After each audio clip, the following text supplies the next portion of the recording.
Peace. What's good? How y'all doing? Welcome to another edition of 60 Days of History with ZaZa Ali.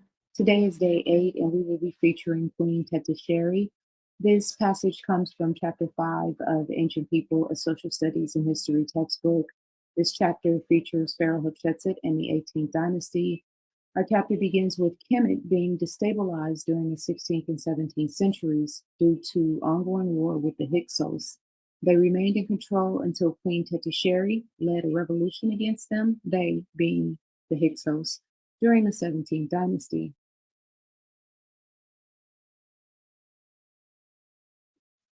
Kemet was in a disorganized state of affairs during the 14th dynastic period. This made it easy for Hyksos raiders to invade. They vandalized sacred monuments, brutalizing people and destroying farmland. The Hyksos set up military garrisons and forced Kemetic people to accept their appointed African leadership.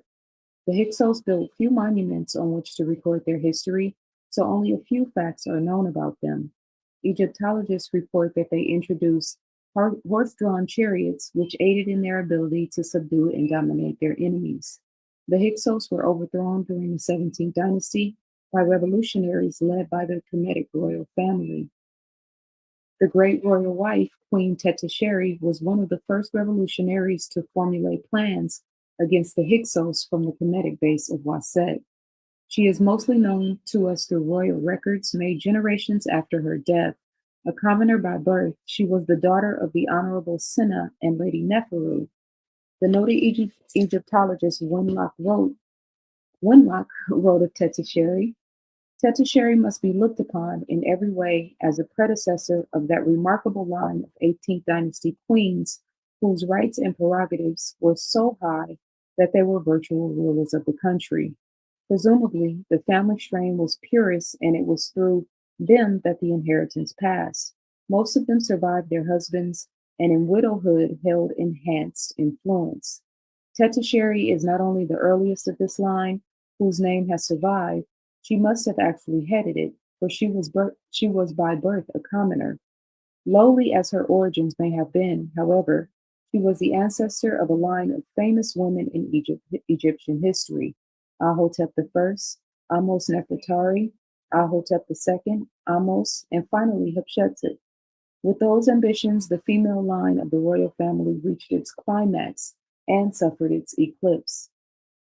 The royal spouse of Tetisheri is unknown, but he is thought to have been Sekenatere, I know I'm saying that wrong, Senaktenre Tau. Tetisheri gained her greatest prominence not as great royal wife, but as great royal mother. After her husband's death, Tetisheri served as prime advisor to her son, Tao II. As his advisor, she would have been one of the first individuals to learn the contents of a document sent from the Hyksos capital by King Apophis. This later caused the royal family to spearhead a revolt. And again, this passage comes from chapter 5, which features Pharaoh Hatshepsut and the 18th dynasty.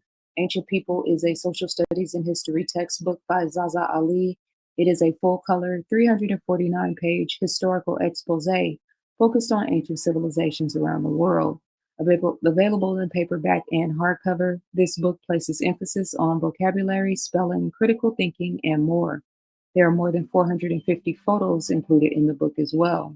Hawaii's last monarchy, the Moors of Spain, the Kandakis of Ethiopia and Kush, the African presence in Asia, and Pharaoh Hatshepsut and the 18th dynasty. You can get more information by clicking the link in the description or going to zazaali.com. Peace and love.